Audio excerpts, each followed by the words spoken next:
এই সমস্ত জমিগুলোতে সবই ধান চাষ হয়েছিল। ধান চাষ হওয়ার পরে, ধান কেটে নেওয়ার পরে জমিগুলোতে রবি শস্য আরম্ভ হয়ে গেছে। যেমন এই জমিটাতে চাষ করা হয়েছে লাল শাক।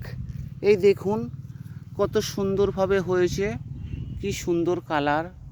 এই শাকের বহু গুণ আছে, বহু উপকারী আছে। যে সমস্ত ব্যক্তিদের কোষ্ঠকাঠিন্য এবং শরীরে রক্তের স্বল্পতা, তারা যদি এই শাক নিয়মিত খেতে পারে, কোষ্ঠকাঠিন্য এবং রক্ত স্বল্পতা দূর হয়ে যাবে খুব তাড়াতাড়ি।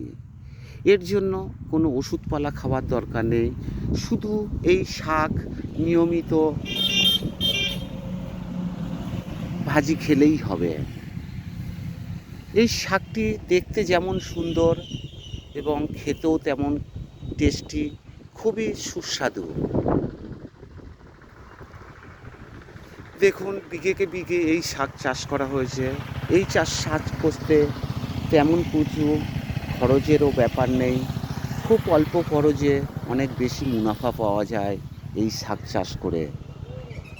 এগুলো আরেকটু বড় হলে এগুলো তুলে বাজারে চলে যাবে এবং সেই বাজার থেকে দেশের বিভিন্ন প্রান্তে বিক্রি হবে খুচরা বাজারে। ভিডিওটি ভালো লাগলে একটি লাইক করবেন, বন্ধুবান্ধব আত্মীয় স্বজনদেরকে শেয়ার করবেন।